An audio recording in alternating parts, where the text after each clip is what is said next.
again, everyone. In case you forgot, my name is still Tyler, and I'm here to get you guys excited about scuba diving.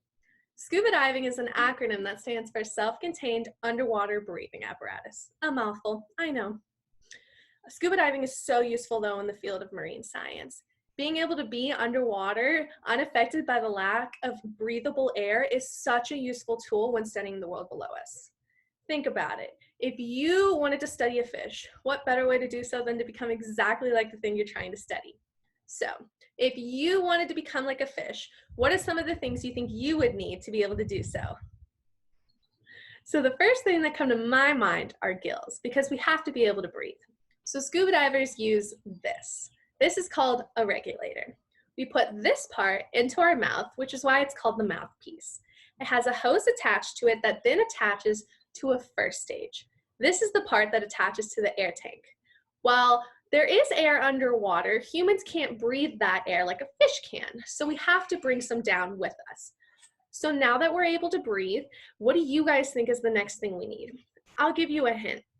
We can't just have our tank floating next to us or we'll lose it. So we need to be able to secure it to us so that we don't. We need our BC.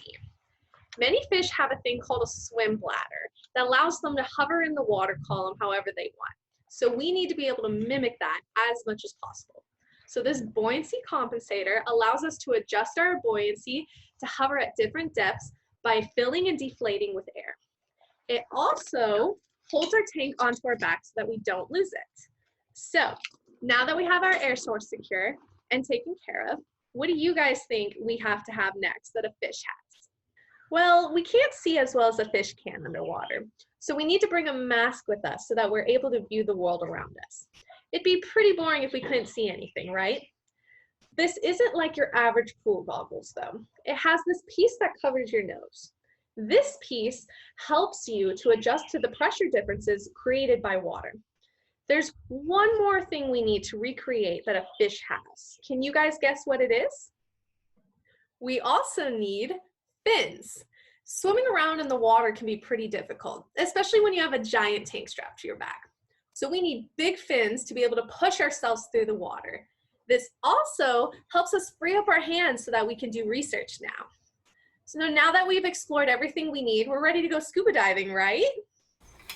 Wait, there's a few more things.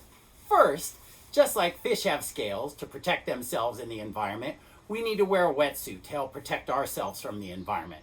Mainly, it's the temperature. In the tropics, where it's nice and warm, we still need to wear a wetsuit because it's lower than our body temperature. If we're in the polar regions, we actually wear a dry suit, keeps us completely dry inside, and then we can wear warm layers of clothes. Here in our temperate waters, we need a neoprene wetsuit made out of rubber with tiny little air bubbles all through it. That makes us buoyant, so we need to get to the bottom. Wait, that's how we solve the problem. We wear a weight belt or a weight vest that makes us negative and allows us to sink to the bottom. Then we use that BC or buoyancy compensator that Tyler talked about to neutralize ourselves so we can hover around just like a fish. Back to you, Tyler. Okay, now we have everything. There is one downside to scuba diving that I haven't quite mentioned yet. We can't handle the same amount of pressure as, say, a machine could, so we can't go down as far as they would be able to. But that doesn't matter because there are plenty of organisms and activities that happen where we can go. If you want to know more about some of the stuff that you could see if you were to drop down right now into the ocean, keep coming back to this channel to watch our other amazing videos. And bring your scuba buddy to the next virtual reef one you watch. I can't wait to see what you guys discover next, so leave a comment below so here us at the reef can join in your excitement too. Till next time.